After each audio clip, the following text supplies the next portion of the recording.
May tanong ako, ang sino mo sa inyo makakasagot ay bibigyan ko ng 50 pesos. Ang tanong ko, sinong grupo yung madalas na pinupuntahan ng mga tao?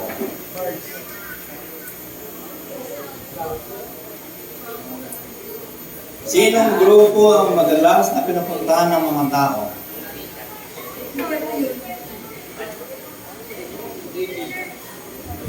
Kung may mga grupo kayo, anong grupo na madalas pinupuntahan ng mga tao?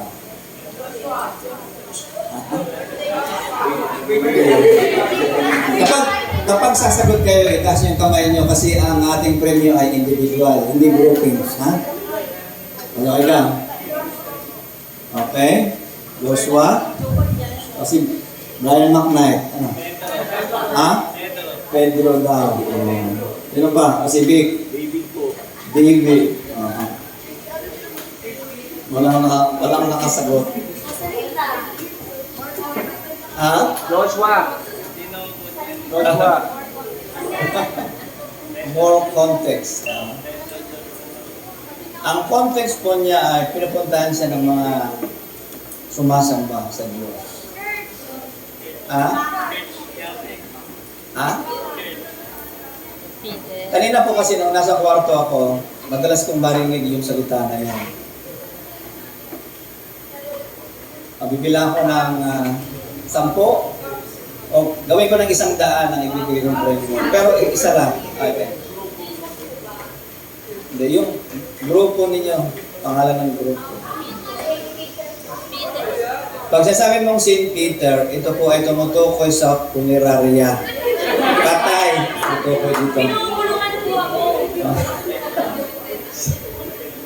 Okay, anong grupo ang madalas na pinupuntahan ng mga tao? Ha? Pablo, sir. Kulang. Pablo. Ha? Pablo. Pablo. Kulang. Ha? Kulang. Ha? Ano? Apostle Paul. Ha? Okay, si Maui ang nagwagi. Ang madalas na pinupuntahan ng mga tao ay temple. Kasi kanina nung nasa kwarto ako, madalas na nabanggit narinig ko kay Ma'am Jessa, temple! Ano so naisip ko, Ma'am?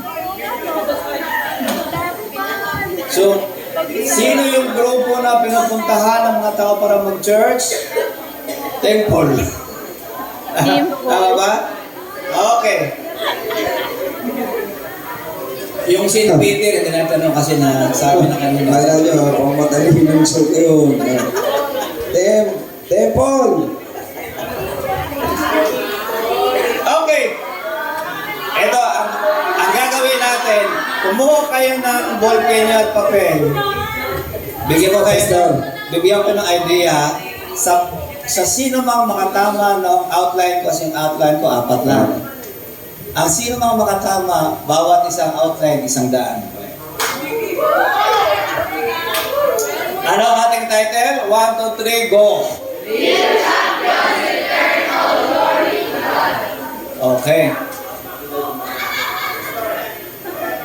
Pastor, ano naman pong grupo dyan ang madalas na tinutulugan?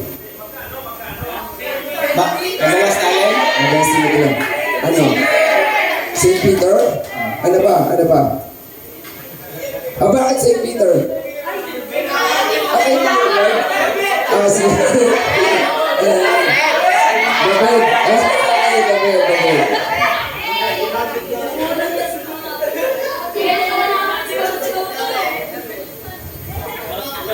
Okay, ito ang tanong. Basahin natin. 1, 2, 3, basa. Okay, ang aking outline, 4 lang. Magbigay kayo ng 4 na sekreto paano nanatiling matagumpay ang mga mananampalataya. 4 na bagay. Ang bawat isa ay 100. Okay. Isulat ninyo, kung kayo ng papel, isulat niyo, ibigay niyo sa akin. Ha? Bibigyan ko kayo ng Bibigyan ko kayo ng 3 minuto. Ano po? Para doon. Isulat ninyo, hulaan ninyo kung ano ang sekreto ng isang constant, victorious Christian life.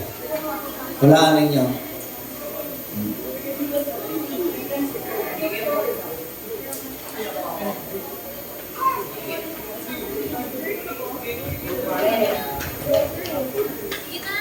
Sige, kumuha kayo ng ballpen, papel.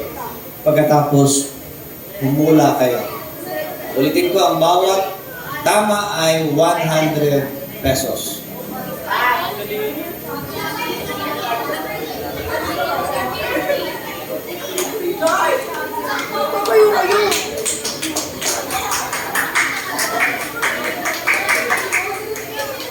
May pangalan?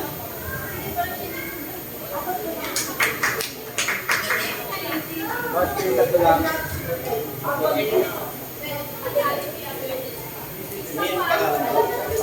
Meron pangalan?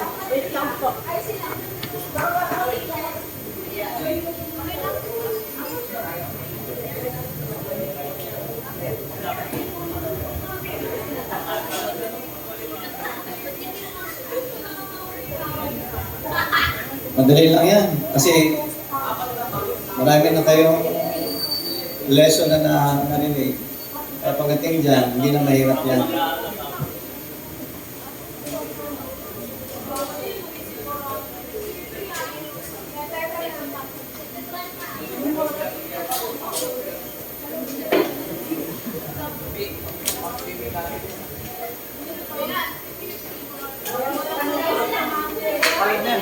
Pangkape yan, pangkape.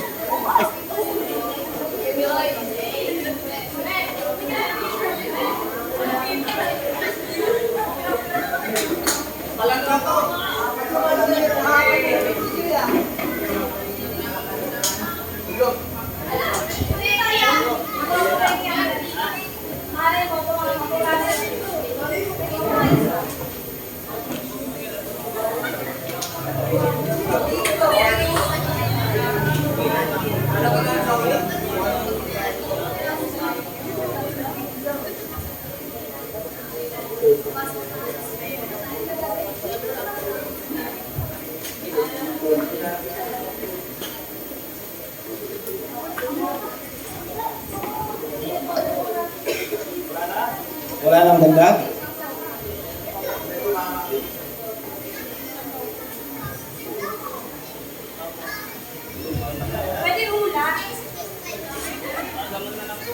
Hula nga eh. Hulaan mo. What is the secret to constant victorious Christian life? Bakit? Kasi ang victory dapat consistent. Tuloy-tuloy.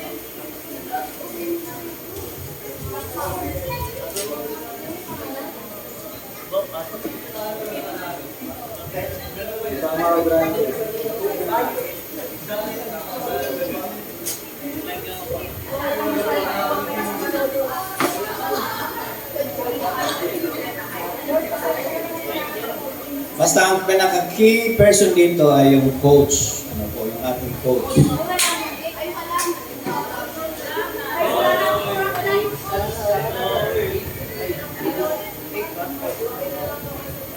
Okay. Okay na? Wala na? Meron pa si Kim. Si Kim at si Kimberly.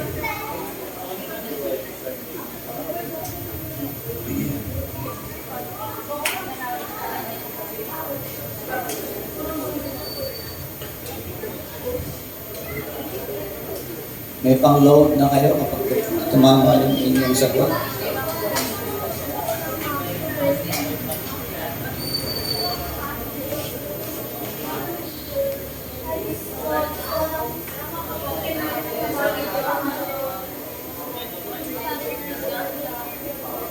Bana, walang pangalan tong ano mo. Bana, walang pangalan.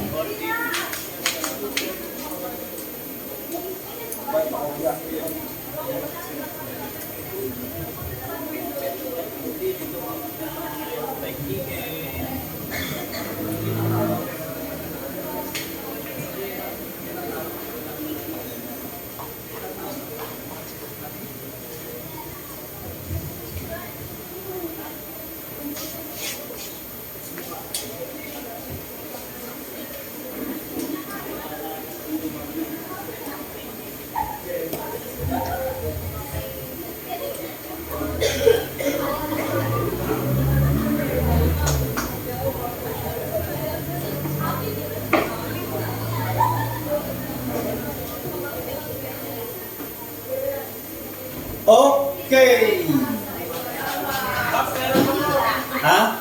Meron pa?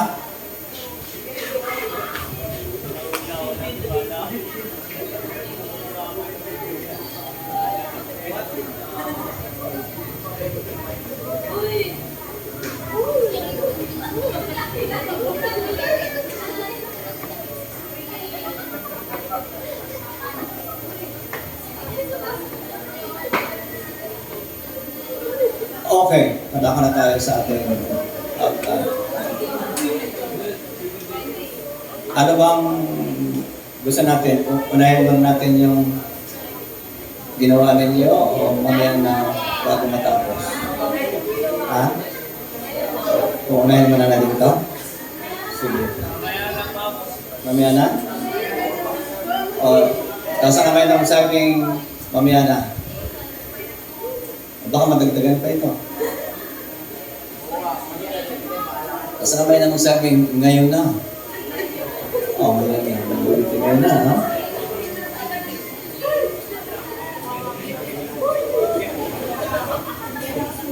So, ang ating pasya ay mamaya na.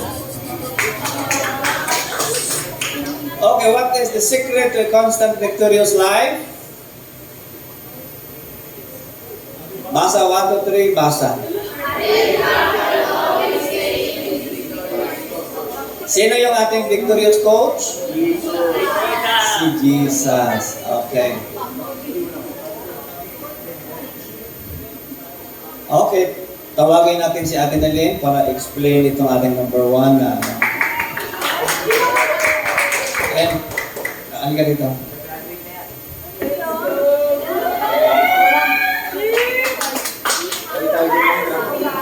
Sabihin mo man yung explanation mo dito sa point na ito, tapos at saka mo ilabas yung kanyang text. Pag ilabas mo yung text, i-connect mo siya dun sa, ayan, pipiliin mo yung right kapag, sige.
Siguro po, Paps,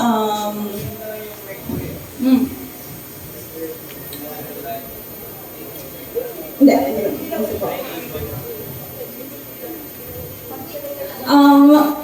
I-describe ko na lang or parang i-picture out ko na lang parang ng puno. Yan, puno. Let's imagine na ang puno, yan, or puno ng mangga, ay yun si Jesus. And syempre, di ba, kapag tanggal yung ugat ng puno, parang hindi siya mamumunga or hindi siya mabubuhay. So, if dapat ganun din tayo, dapat stay rooted tayo sa ating Christian life, kay Jesus, para tayo ay mabuhay at mamunga ng gusto. Yan lang. Ang application ko dun is, for me, I stay connected. Hindi ako maging consistent, maging connected, but I am declaring, na magiging connected at rooted ako kay Jesus.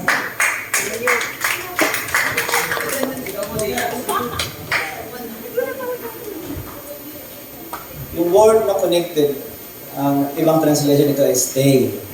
Manatili. Ang isang mga tao ay paano siya maging victorious o maging fruitful kapag siya ay nakakonect sa, okay, tinanin niyo. Aandar ba itong electric fan kung hindi mo isasaksak? Hindi, di ba? So, ibig sabihin, kailangan mo siyang i-connect sa power para siya ay magamit. Hindi ba ba? So, ganoon din tayo. Kapag nakakonect tayo sa Panginoong Kristo, merong power. Power na ma-overcome natin ang lahat ng mga obstacles sa buhay na ito. Ano? So, sabihin mo sa iyong katabi, stay connected with the Lord. Okay. So, ang isang sanga ay hindi makapabunga kung hiwalay sa Panginoon. Sabi ng Panginoon,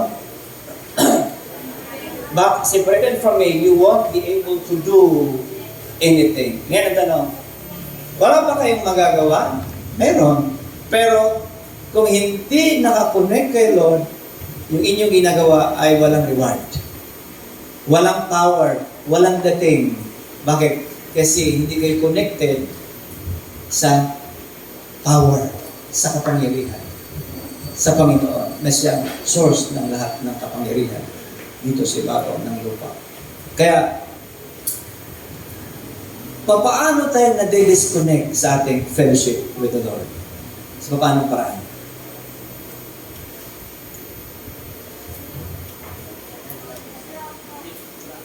Sa paanong paraan tayo na-disconnect sa ating fellowship with the Lord? Sin.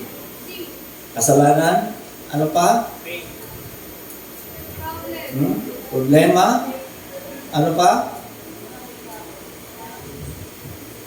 Yung mga toxic people. Tingnan niyo mukha ng inyong katabi kung hindi ba toxic niya. Okay. Ito. Meron bang pangyayari sa buhay ninyo na mas mahalaga yung kaibigan ninyo kaysa kay Lord? Meron ba? Ha? Halimbawa, niyaya kayo ng inyong kaibigan. Mag-swimming tayo. Ang problema, Sunday. Sunday, merong worship. Saan napipiliin ninyo?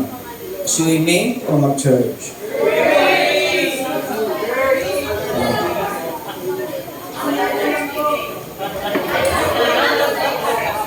So, dumarating sa panahon na kayo ay naipit sa dalawang nag-umpugang bato.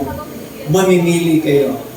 So, kung ano ang pipiliin ninyo, yun ang doon kayo merong connection o commitment.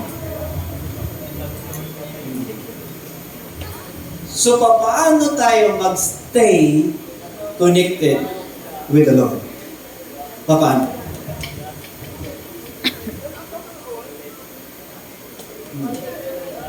Always pray. Ano pa? Ano pa? Meditate the Word. O sumunod sa Panginoong Kristo. Kasi pag hindi ka sumunod, anong mangyayari sa iyo? Disconnected ka. Kaya ito, always stay in the fellowship with the Lord. Always stay in connection with the Lord. Bakit? Siya ang source of all things. Source of power, source of joy, source of riches. Nasa Kanya ang lahat. So, tayo ay nakakonect palagi sa Panginoon. Nakapag-fellowship tayo sa ating mga kapatid. Tiyak, ang buhay natin ay maging fruitful, powerful. Naging pagpapala tayo sa iba dahil sa ating connection with the Lord. So, kailangan meron tayong mga taong i-disconnect para maging connected tayo kay Lord. Sino yung mga taong ating i-disconnect? Yung mga toxic. At ang aking dalangin, hindi kayong maging toxic. Ano? So, yung mga toxic na tao na nakakapaghiwalay sa Panginoon. Okay. So, basa. 1, 2, 3. Basa.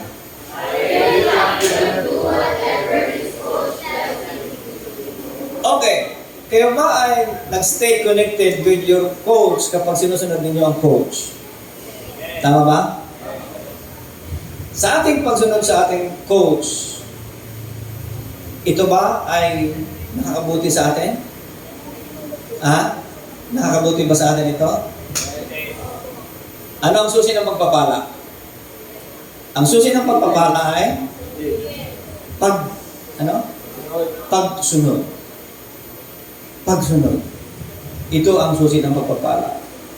Yung inyong mga natutunan dito, kapag inyong in-applyan at sinunod, yak, i-bless kayo ni Lord. At darating ang panahon na ilan sa inyo dito ay maging pastor at pastora. Darating ang panahon na ilan sa inyo dito ay maglilingkod sa Panginoon sa iba't ibang ministry. At ilan sa inyo narito ngayon ay maglilingkod sa iba't ibang lugar ng mundong ito. Bakit? If you are stay connected with the Lord, ang Panginoon mismo ang mag-level up sa iyong buhay bilang isang mananampalataya. So ano ang sabi ng Panginoon? Basa 1 to 3, go. Stay joined together with me and follow my teachings. If you do this, you can ask for anything you want, and it will be given to you. So ano ang command? Stay joined together with me. Meron akong isang kilala na noong siya ay nasa Japan, siya ay nagba-Bible study. Pero nang umuwi siya sa Pilipinas, hindi na siya nagba-Bible study. Bakit? Kasama siya ng kanyang mga kaibigan, barkada, sa inuman. So ano ang makita mo?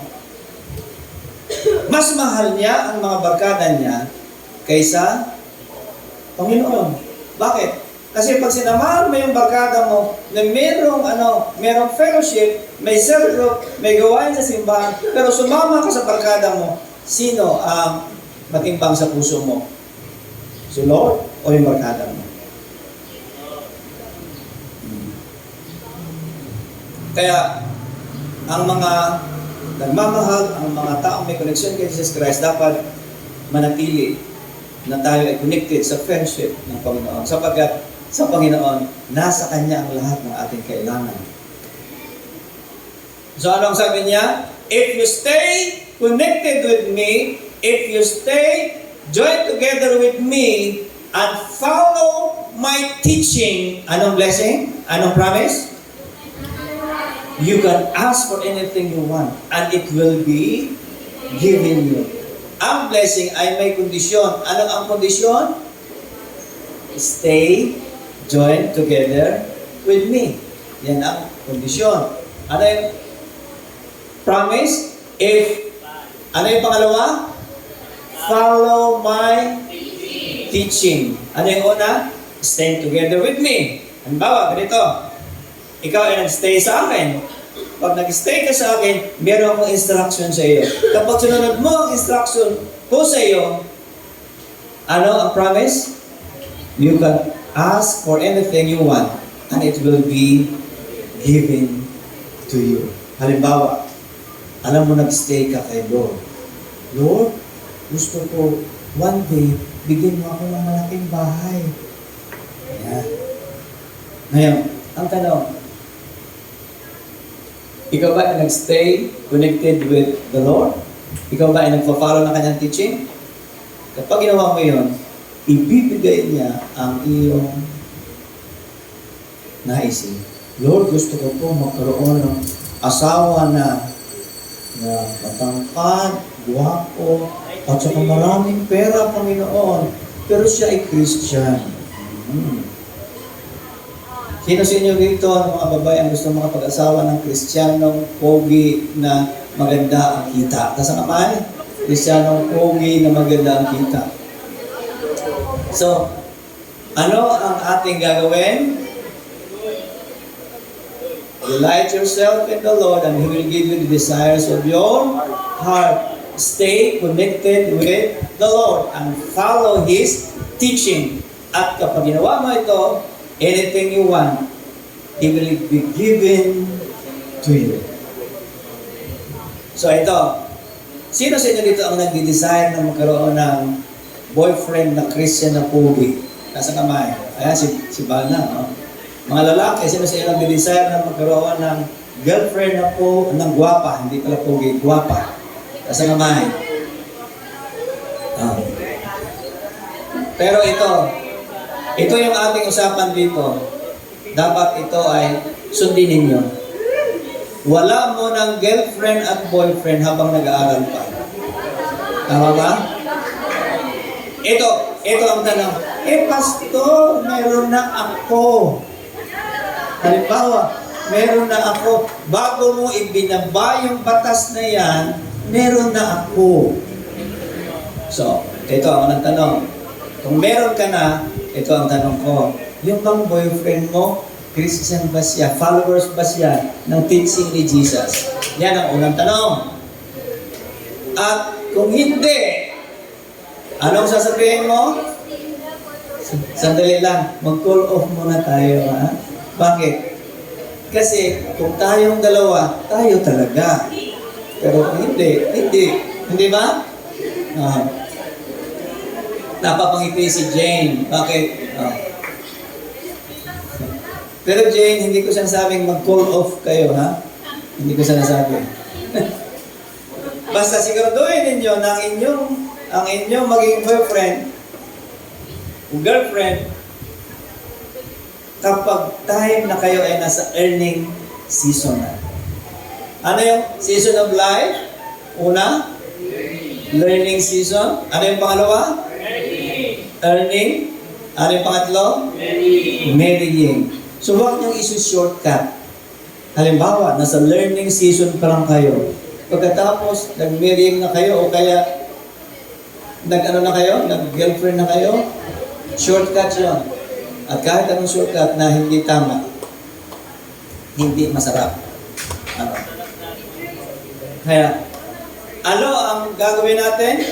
Always stay connected with the Lord and follow His teaching. Ano ang promise? You can ask anything you want. Imagine mo, anything you want. Ha? Sino sa inyo dito ang gustong magkaroon ng sino sa inyo dito ang gustong makagraduate? Sa kamay. Lahat kayo. Sino sa inyo dito ang balang araw magkaroon kayo ng sasakyan? Sa kamay. Sino sa inyo dito ang gustong magkaroon ng magandang bahay sa Panginoon? Ayan. So lahat na yan, ibibigay siya ng Panginoon kapag kayo ay consistent. Saan? Sa inyong connection with the Lord. Bakit? Nasa Kanya ang lahat ng pagpapala. Siya ang may-ari ng mundong ito. Siya ang lumikha ng lahat ng bagay. So, kung siya ang may-ari ng lahat ng bagay, bakit hindi tayo mag-stay sa Kanya? Hindi ba? Dapat tayo ay lalapit doon sa source ng lahat ng bagay at manatili tayo. Kasi may promise naman siya eh. Sabihin mo, Lord, nag-stay ako consistently connected with you, Lord. At Lord, yung mga salita mo, sinunod ko naman. Kaya Lord, ito po ang aking hilingin sa inyo. Yan. Una sa lahat, Lord, gusto ko pong makagraduate. Pangalawa, bigyan niyo po ako ng trabaho na walang Saturday at saka walang Sunday. Bakit? Kasi Lord, pag Saturday, magpa-practice po kami. Pag Sunday naman, may worship kami. Yan, di ba? So, ang ibig sabihin, pinapalaga ninyo ang inyong connection with the Lord. So, always remember what is written in the book of law. Speak about that book and study it day and night. Ang sabi dito, then you can be sure, to obey what is written there. If you do this, ano ang sabi dito? You will be wise and successful in everything you do. Yan ang tanong. Bakit successful ka in everything you do? Ano ang kondisyon? Ano ang utos? Always remember what is written in the book of law. Ibig sabihin, lalahanin mo ang nakasulat sa Biblia, sundin mo yan. At kapag sinunod mo, anong tawag sa iyo? Wise. And successful. So, ang pagsunod sa salita ng Panginoon ang daan ng pagiging successful na buhay. Pero, sa kabilang banda, pag hindi mo sinunod, failure. Nasa kamay ng gusto maging successful sa buhay. So lahat tayo gusto maging successful, pero may kondisyon. Always stay in the Lord. And follow His teaching. Ayan. 1, 2, 3, basa.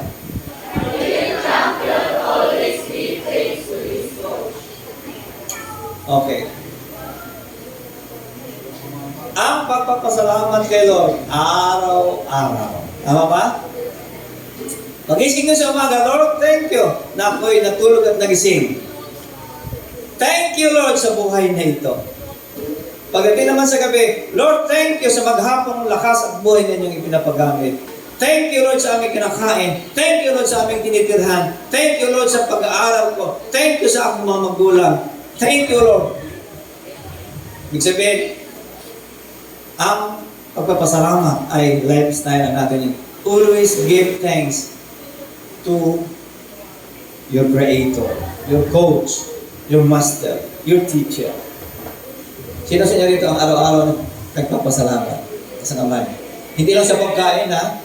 Lord, thank you sa pagkain dito. Thank you, Lord. Minsan nakalimutan mo pang mag-pray sa pagkain mo. Basa, 1, 2, 3, go.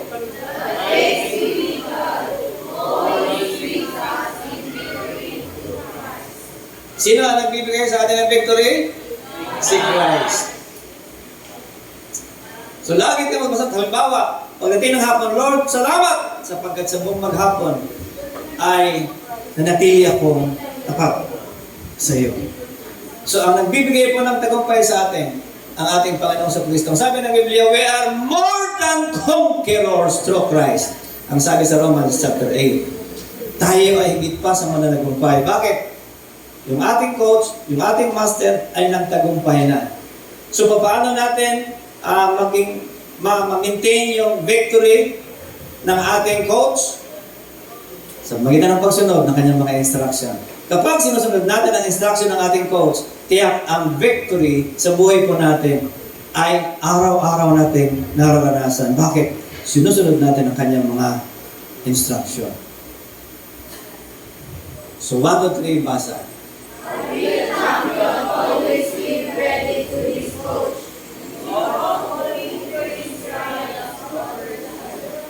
Okay.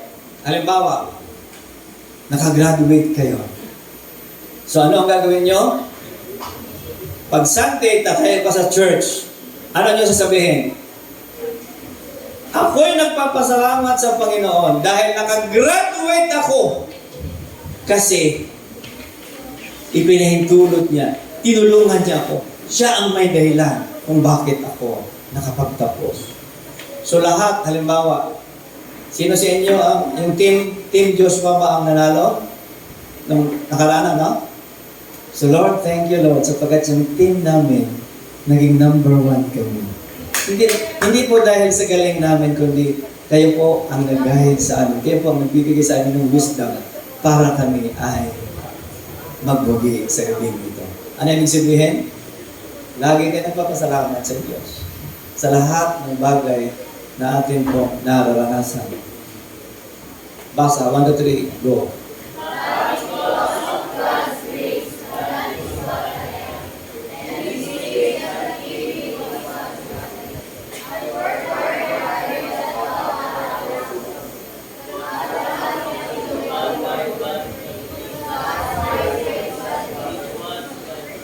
Sino ang nagsalita nito? Si Pablo. Tama, si Paul. Okay, ano ang sabi ni Paul? I am what I am. But because of God's grace is what I am. Ano ang sabi ni Pablo? Sino ang maraming accomplishments sa Biblia? Si Pablo. Hindi ko ba si Paul? So, anong book ang sinulat ni Pablo? Romans, Corinthians, Galatians, Ephesians, Philippians, Colossians, Thessalonians, ano ba? Timothy, Titus, Philemon. Itong mga aklat na ito, itong epistle na ito ay sulat ni Pablo. So sa lahat ng mga apostol, siya ang pinakamaraming achievements. Sa lahat ng mga apostol, siya yung pinakamalawak na scope ng ministry. Bakit? Siya ay umiikot sa lahat ng bansang mga Gentiles kung saan siya nakakarating. So sa kanyang salita, si Pablo, sa lahat ng mga apostol, siya yung napakadaming mga accomplishment na nagawa. Pero anong sabi niya? Ito'y nangyari. Kung sino man ako ngayon, ano man ang aking achievement, nangyari ito dahil sa grace ng Panginoon. Halimbawa, no? Merong nakagraduate sa inyo at ang nakuha niyang award ay summa cum laude. So, anong sasabihin mo? Ay, congratulations ha! Naging summa cum laude ka. Anong sasabihin mo? Anong sasabihin mo? By the grace of God, nangyari sa akin ito. Bakit? Siya ang may kagagawa nito. So, ano ibig sabihin? Binabalik natin sa Panginoon lahat ng mga bagay na ating na-accomplish. Ito ang sinabi ni Pablo. Anong sabi ni Paul? I worked harder than all the other apostles, but I was not really the one working. It was God's grace that was with me. Halimbawa, si Kim nakuhang model. Ano po? At si Kim ay naging sikat na model. At ganoon din si Micaela.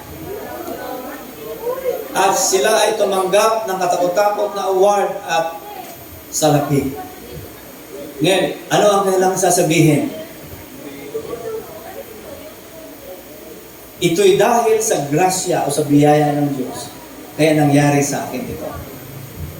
So lahat ng mga bagay na ating tinanggap, natanggap, na-achieve, ibinabalik natin sa Panginoon ang papuri.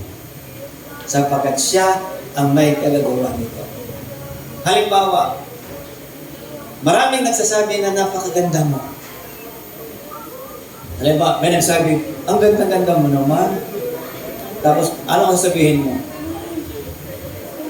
Ha? Ano sasabihin mo? Hindi naman yan totoo. Sasabihin mo gano'n? Ang ganda-ganda mo. Anong sabihin mo? Salamat kay Lord na siya ang nagbibigay ng ganda sa akin. Si Lord ang nagagawa. O kaya, ang pogi-pogi mo. Anong sabihin mo? Ang kapugian ko ay galing kay Lord. Siya ang nagbibigay dito. Kaya lahat ng mga papuri sa inyo, ibalik nyo kay Lord. Huwag nyo tanggapin. Halimbawa, may nagsabi sa inyo, ang galing naman ang boses mo. Ano sasabihin mo? Si Lord ang nagbigay ng boses ko ito. Kaya isa dapat ang pasalamatan natin. Pagkatapos, ang tuloy-tulino mo naman, ano ang sasabihin nyo? Si Lord ang nagbibigay sa akin ng talino. Kaya siya ang dapat papurihan at pasalamatan. Ngayon, sa kabaliktaran, sino yung mga tao hindi nakapagbigay ng glory kay Lord? Sino-sino yung mga singers? Si Whitney Houston, namatay, na malungkot. Bakit? Nung una, siya po ay sinasabi niya, I love Jesus. At i-click ninyo ang buhay ni Whitney. I-click ninyo, Whitney Houston. Gospel singers. Tingnan ninyo. Si Whitney Houston ay gospel singer siya noon. Pero nag-end ang kanyang buhay sa isang trahedya. Siya ay nalulong sa drugs at siya ay nakapag-asawa ng drug addict at siya ay nagwakas ang kanyang buhay. Kaya yung topic ng kahapon, finishing well, hindi siya nakapag-finish well. Bakit? Hindi maganda ang ending ng kanyang buhay. Hindi siya nakapagbigay glory kay Lord. At yung talent na ibinigay sa kanya, tinanggap niya. Tingnan niyo, kapag kumanta kayo, nag-perform kayo, at may palakpak, anong sasabihin niyo? Yung palakpak na yan ay hindi sa akin. Doon siya nagbigay ng talento sa akin. Tama po ba? Ibalik niyo kaagad sa Panginoon, huwag niyong akuin, huwag niyong ariin. Bakit? Itong isang hari na si Herodes, nung magsalita siya, ang sabi ng mga tao, "Huy, nagsalita parang anghel, parang Diyos." Eh, tinanggap niya ang glory, ang papuri ng mga tao. Ano ang nangyari? Biglang natumba si Herodes at buhay pa, inuugod na. Bakit? Kasi tinanggap niya ang glory na dapat sa Panginoon. Kaya lahat ng mga magagandang bagay na mayroon tayo, lahat ng achievements na mayroon tayo, ibalik natin kaagad sa Panginoon. Kaya sa Sunday, pwede kayong magpasalamat kay Lord sa kung ano man ang ginawa ni Lord sa inyo. Para ano? Para mabigyan siya ng glory. Mabigyan siya ng kasiyahan. Ang sabi ni Pablo, marami akong achievement, higit sa lahat ng mga apostol. Pero hindi ako ang gumagawa niyan. Ang biyaya ng Diyos, siya ang gumagawa, hindi ako. Ayan. Ay, ang galing ni Maui mag-basketball. Ang galing mag-basketball ni Jeremy. Ano? Ano sabihin natin? Si Lord ang nagbibigay sa akin ng skill para doon. 1, 2, 3, basa. So if you live, or if you drink, or if you do anything, do it for the glory of God. Ano man ang ating ginagawa? Gawin natin. Siguro, yung bang panonood ng ML nakapagbigay glory kay Lord? Yung paglaro ng computer, yung mga labanan, nakapagbigay glory kay Lord? Hindi. Sa namang bagay na hindi nakapagbigay ng glory kay Lord, huwag na natin gawin. 1, 2, 3, basa.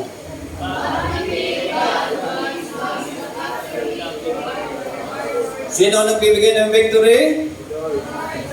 Lakasan ng sino ang nagbibigay ng victory sa atin? Lord Jesus. Sino ang nagbibigay ng victory? Lord Jesus Christ. So ito yung challenge nito. Ang sabi dito ni Paul, ano ang ating gagawin? Dito tayo magsimula. Always. 1, 2, 3, basa. Sa always. Always give yourselves fully to the work of the Lord. You know that your work in the Lord is never wasted. Yung ating gawa sa Panginoon, hindi masasayang. Bakit? Mayroong karampatang reward yung ating ginagawa. So, ano ang ating gagawin?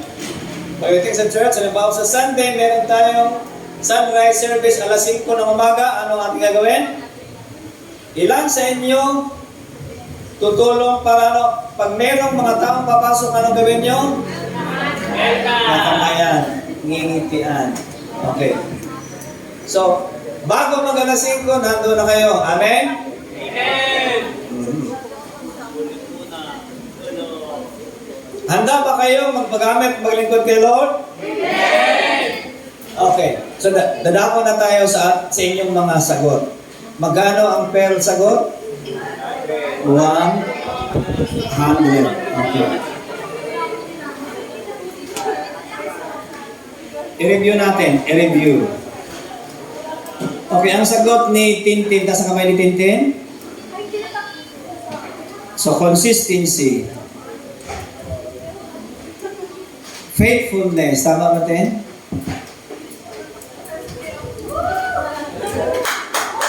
Dapat ang sabi dito, repenting sin. Listen to coaches.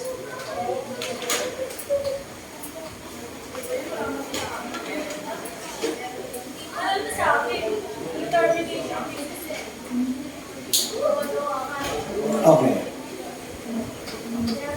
Kasama ni Kayla. Kayla ba ito? O Ella pala ito nakaros ka. Ella, forgiveness, faith, humble, obey. Ayan. Obey. So, tingnan natin. Stay.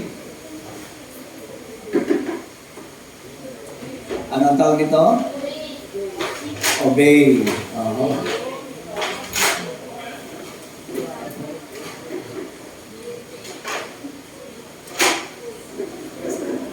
Okay.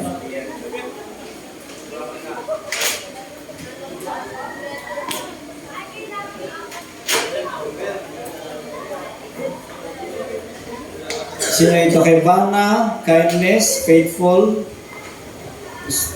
Ano to? Ano to Vanna? Staying humble. Stay. Forgiveness, love.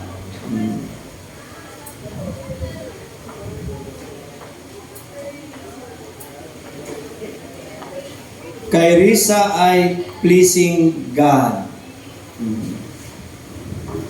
Kay Kim, obedience, follow the will of the Lord. Humble in the eyes of the Lord. Dedication to continue, put God first. Obedience. So, yung 10 po, dedication, discipline, determination, training to godliness. Kay Lance, listening.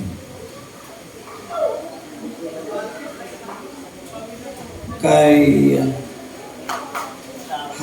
Hansi ba to? Naglagay ako din ng conclusion. Honey. Sacrifice, faithfulness, being humble, finishing the goal. Ito kay Team David. Hope, love, faith, consistency. Ito kay Jasmine. Tama ba? Jasmine. Faith, prayer, stand firm, trust. Okay. Ito kay Julius. Prayer, faith.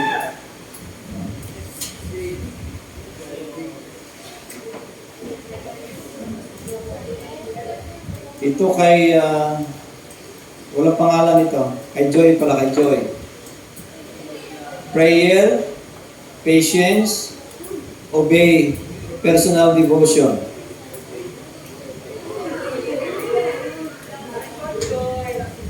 Kay Vixon, consistent, patient, humility, obey God.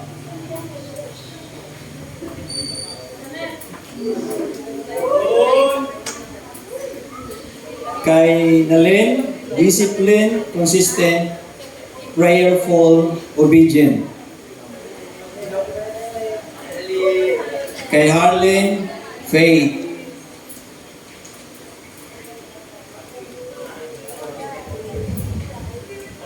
Kay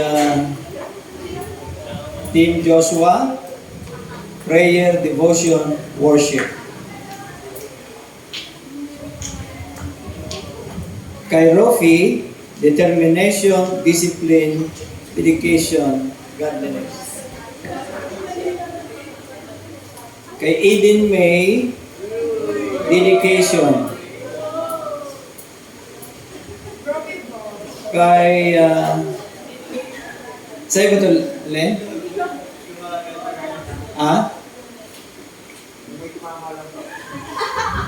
Dalawa sa'yo? Ano ba na?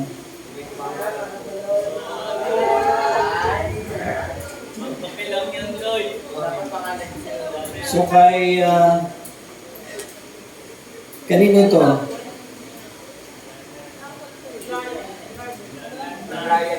Sa'yo ba ito, Brian?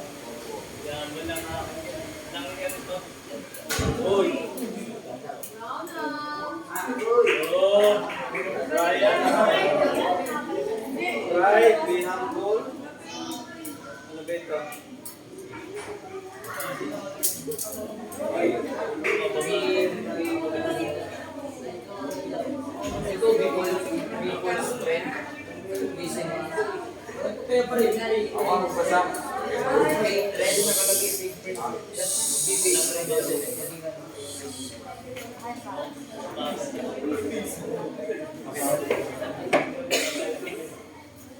Okay. Pumunta sa harap si Nadia. Si Wilson. David yan. Dalawang David. Alin, Wilson. Si Joy. Si Kim. Tatlong David.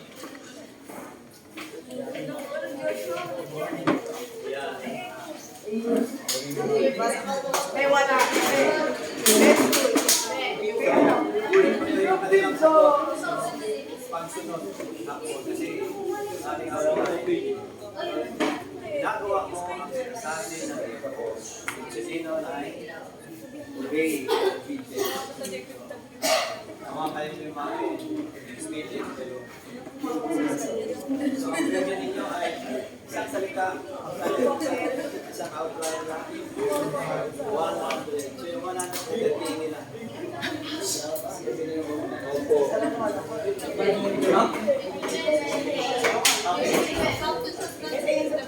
Nag-isang po kayo, 20 sa akin.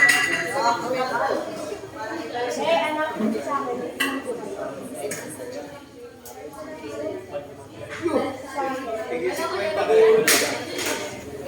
Tapos, tigil si Kwenta kayo. Akin na ako gamit.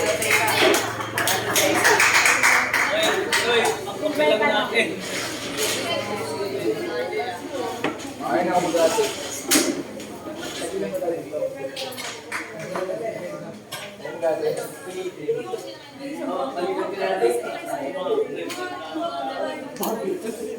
Ako na mag-aatin dito.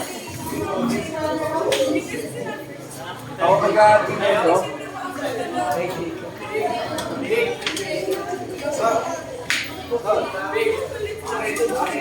Ako mag-aatin nito.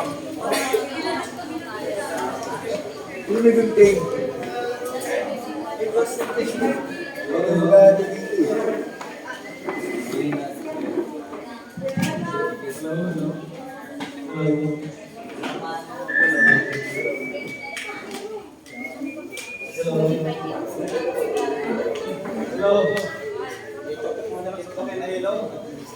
Okay, ang ating pong awitin ay awitin natin yung My Love Will See You Through.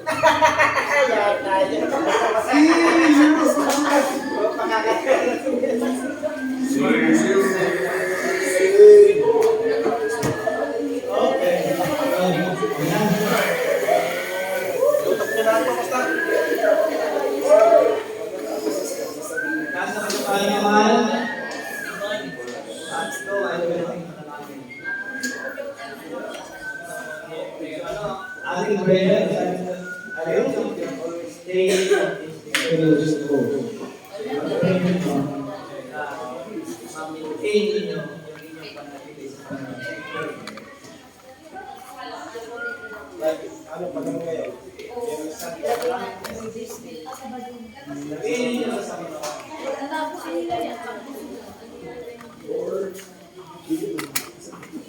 Lakas ninyo ang inyong panalangin. Sabihin ninyo.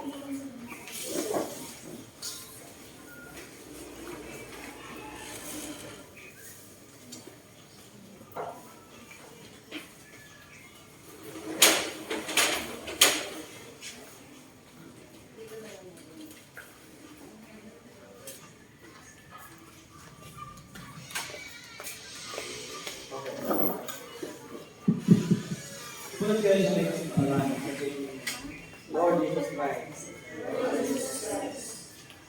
help me to stay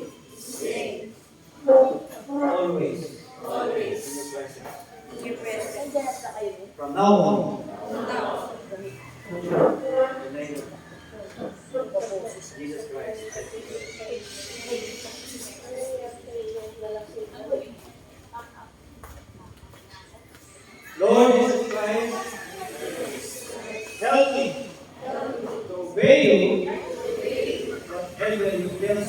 you.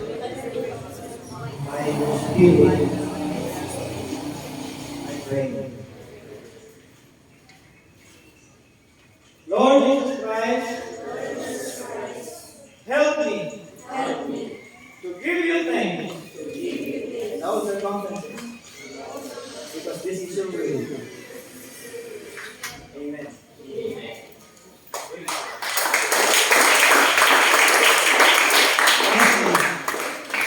Lord Jesus Christ, help me to give you praise, glory, honor, and everything I achieve.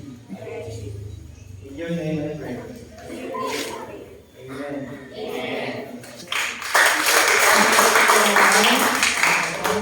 Paniyaman ng langit, sa lahat ng pagkakanan ng Panginoon, sila po ay aking pinatalagang sa inyong mga mayatmanan na aking dalangin. Bantayan po niyo ang mga salita na maglang narinig ko Diyos, tawag itong mawalay sa kanilang isip at puso.